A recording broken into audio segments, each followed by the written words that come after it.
یہ سورۃ الکہف ایک خاص تناظر میں نازل ہوئی تھی، جس کی تفصیل بعض روایات سے معلوم ہوتی ہے کہ یہودیوں سے مشرکین مکہ نے یہ پوچھا تھا کہ ہمارے ہاں محمد صلی اللہ علیہ وسلم نبوت کا دعویٰ کرتے ہیں،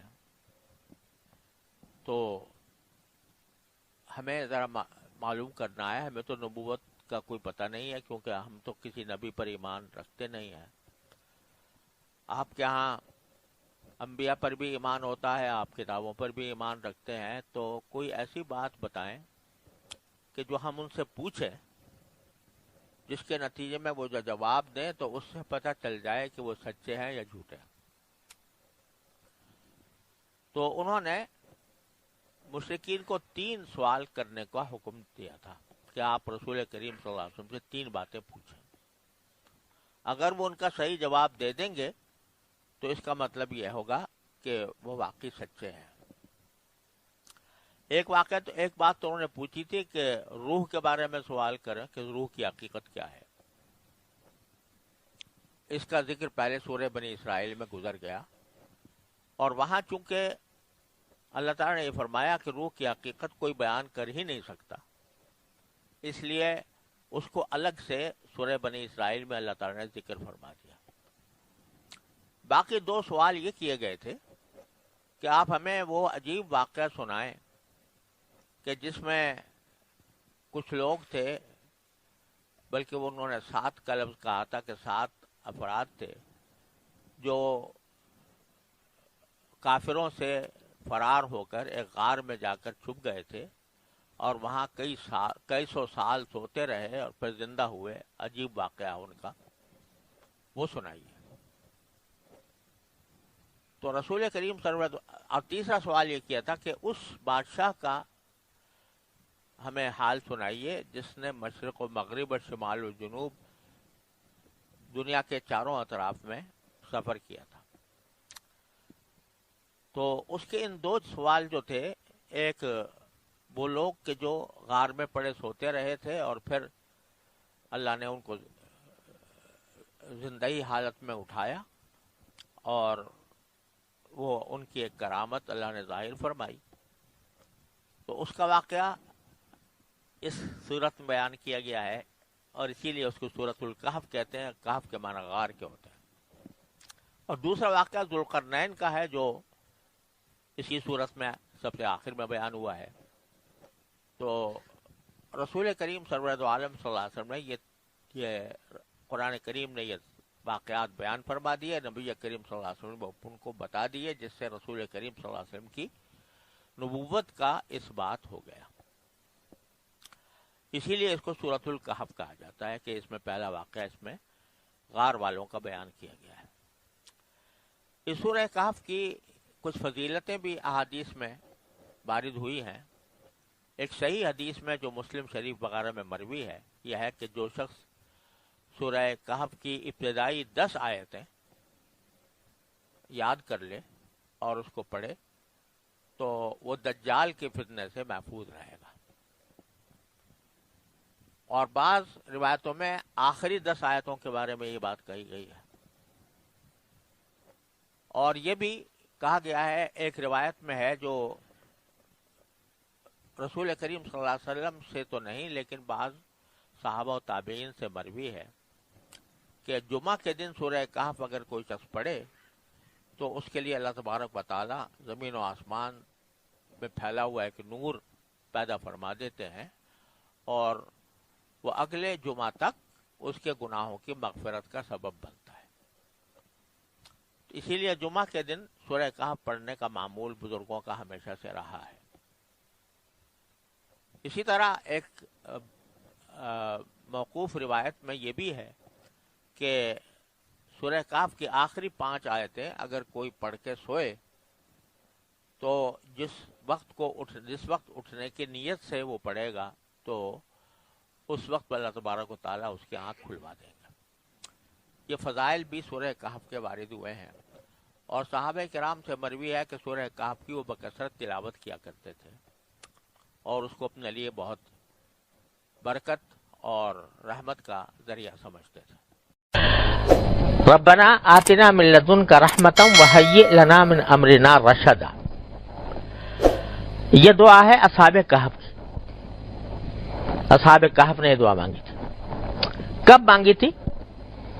کہ یہ 7 حضرات تھے اور وہ ایک ایسے بادشاہ کے دور حکومت میں تھے جہاں وہ ان کے اوپر توحید کی وجہ سے بڑا ظلم کرتا تھا۔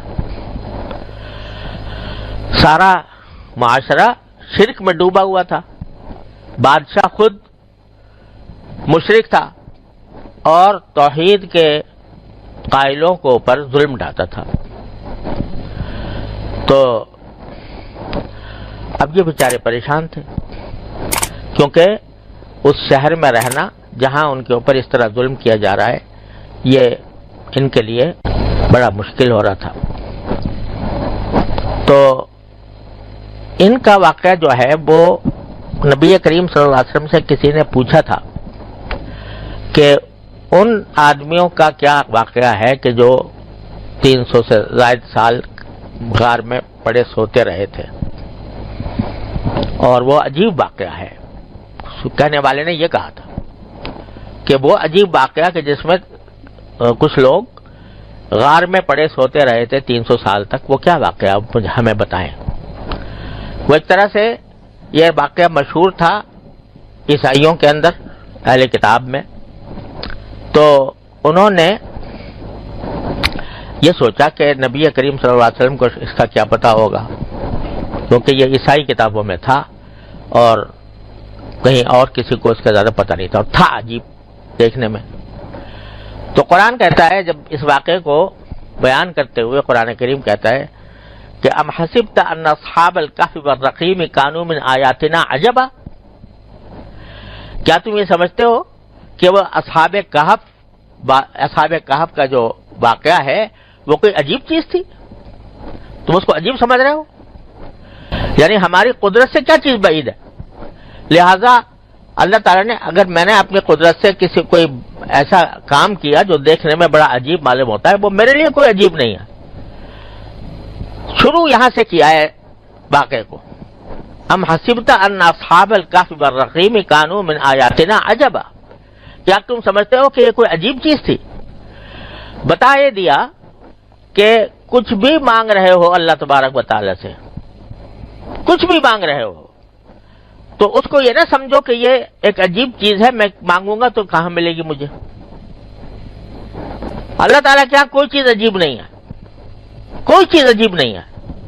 تو تم جو یہ سمجھ رہے ہو کہ یہ بہت عجیب واقعہ ہے، کوئی عجیب نہیں ہے، اس لیے کہ میری قدرت میں تو سب کچھ ہے، جس طرح چاہوں کر دوں۔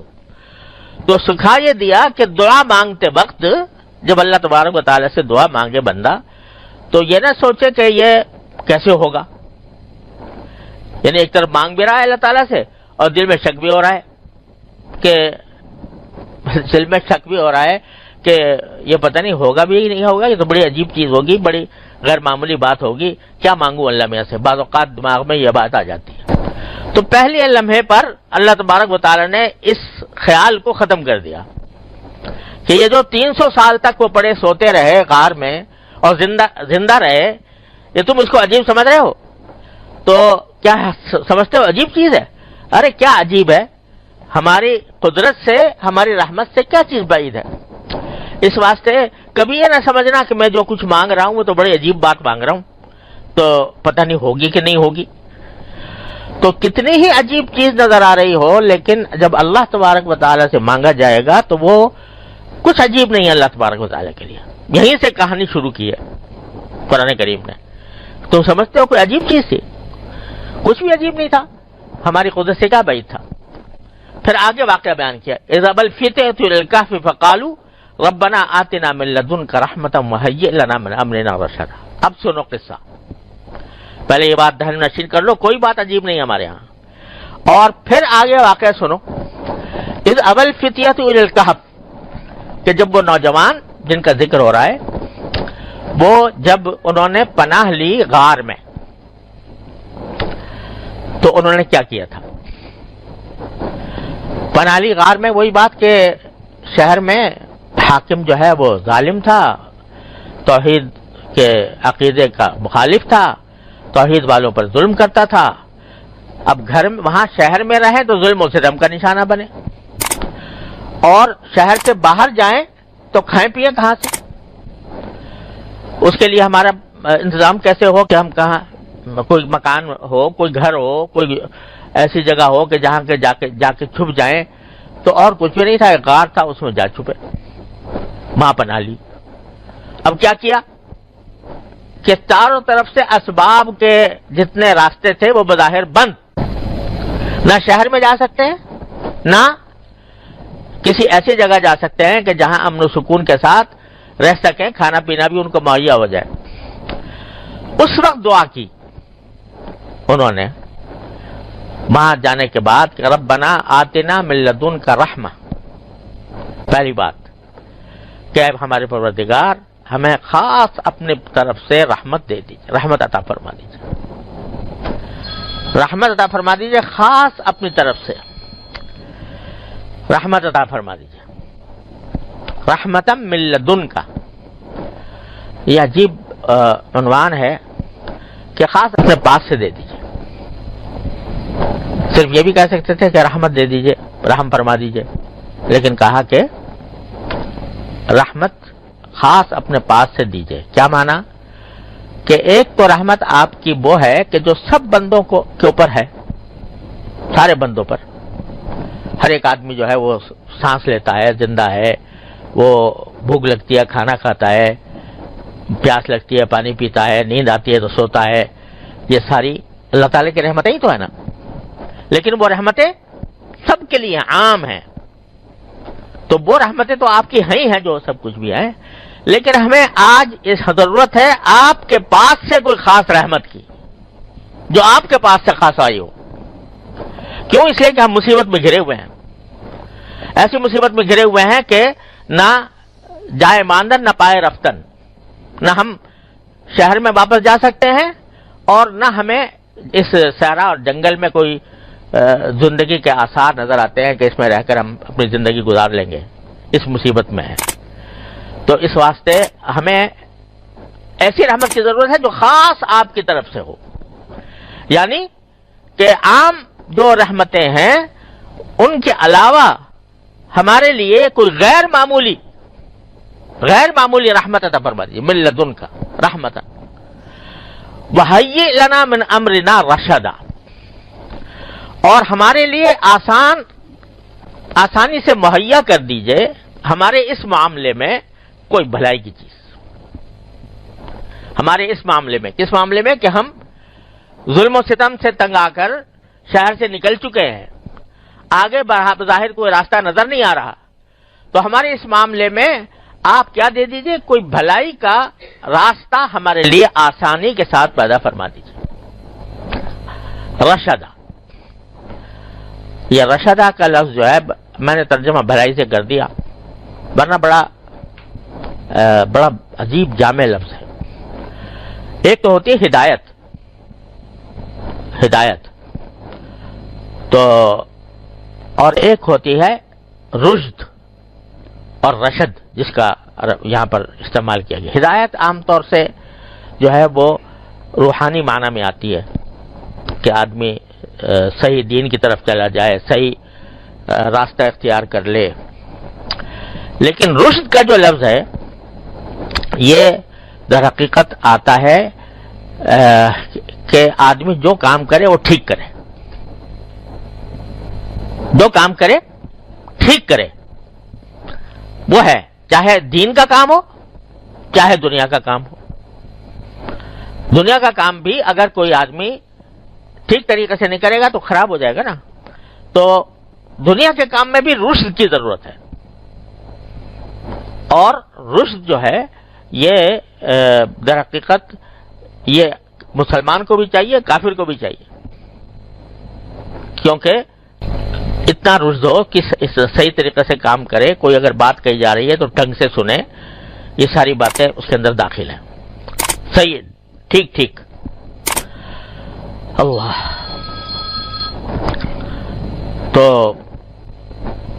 یہ لفظ بڑا اہم ہے کہ ہمیں اپنے خاص رحمت سے ہمیں کوئی ایسا طریقہ سجا دیجئے جو آسانی سے ہمارے لیے رشد یعنی رشد کا راستہ پیدا کر دے.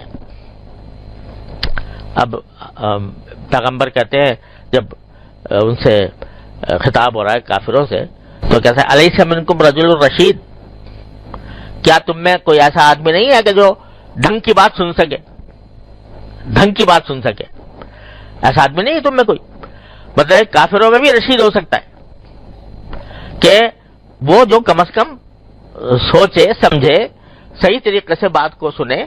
تو یہ ساری باتیں رشد کے اندر داخل ہیں. تو یہ نہیں کہا کہ ہدایت دے دیجئے, بلکہ یہ فرمایا کہ آتنا من لدنک رحمتا وہیئ لنا من امرنا رشدا, ہمیں رشد عطا فرمائیے, رشد عطا فرمائیے, یعنی جو کام کریں وہ ڈھنگ سے کریں, ٹھیک کریں, اس کا انجام بھی اچھا ہو. رشد ان تینوں معنوں کو شامل ہے. ایک تو یہ کہ کام ٹھیک کریں, دوسرا یہ کہ ٹھیک طریقے سے کریں, تیسرا یہ کہ اس کا انجام بھی اچھا ہو. یہ تین چیزوں کا مجموعہ ہے رشد. تو اللہ تعالیٰ سے مانگا کہ اپنے پاس سے مجھے دے دیجیے. اب دینے کا ایک طریقہ یہ بھی ہو سکتا ہے کہ بڑی مشقت ہو رہی ہے, بڑی پریشانی لائق ہو رہی ہے, اس منزل تک پہنچنے کے لیے آدمی پریشان ہے کہ کس طرح اس منزل کو طے کروں. تو لفظ بھی کیا استعمال کیا, ہیئ لنا, ہمارے لیے آسان کر دیجئے وہ راستہ جو ہمارے لیے بہتری کا ہے, جو ہمارے لیے نجات کا ہے, وہ راستہ ہمارے لیے آسانی سے مہیا کر دیجئے. یہ دعا کی. تو پہلا ہی کام کیا کیا, پہنچتے ہی غار میں پہنچتے ہی یہ دعا, آتنا من لدنک رحمتا وہیئ لنا من امرنا رشدا. تو اللہ تعالیٰ فرماتے ہیں کہ انہوں نے میری قدرت پر بھروسہ کر کے, میری رحمت پر بھروسہ کر کے یہ دعا مانگی. فضربنا علی آذانہم فی الکہف سنین عددا, تو ہم نے کیا کیا کہ ان کے کانوں پر تھپکی دے دی کئی سال تک کے لیے. کانوں پر تھپکی دینا یہ کنایا ہے سلانے سے, ہم نے ان کو سلا دیا کئی سال. یعنی وہ پہلے اللہ تبارک و تعالیٰ نے یہ بتایا کہ مانگا کیا تھا انہوں نے, اور پھر اس کا مختصر خلاصہ یہ بتا دیا کہ ہم نے کئی سال تک ان کے کانوں پر تھپکی دے کر انہیں سلا دیا. آگے تفصیل بعد میں بیان فرمائی. نحن نقص علیک نبأہم بالحق, وہ بعد میں تفصیل آگے بیان فرمائی, لیکن نتیجہ پہلے بتا دیا. اس دعا کا نتیجہ یہ ہوا کہ فضربنا علی آذانہم فی الکہف سنین عددا. تو پھر یہی ہوا کہ اللہ تعالی نے سلا دیا ان کو, اور 309 سال سوتے رہے غار میں. 309 سال نہ موت آئی, نہ کھانے پینے کی حاجت ہوئی, نہ گلے سڑے, پڑے سوتے رہے. اور اس کا ظاہری سبب بھی قرآن نے بتا دیا کہ سورج نکلتا تھا تو ان کے غار سے کترا کے گزر جاتا تھا, اور وہ الگ وہ پڑے سوتے رہتے تھے. 309 سال کے بعد آنکھ کھلی تو اب دیکھا کہ بھئی ہم سو کے اٹھے ہیں, اب کچھ بھوک لگی ہوگی کہ اب کھانا چاہیے. تو کسی کو بھیجا کہ جا کے بھئی شہر سے کوئی کھانے پینے کی چیز حلال لے آؤ, اگر حلال کہیں سے تو ملے.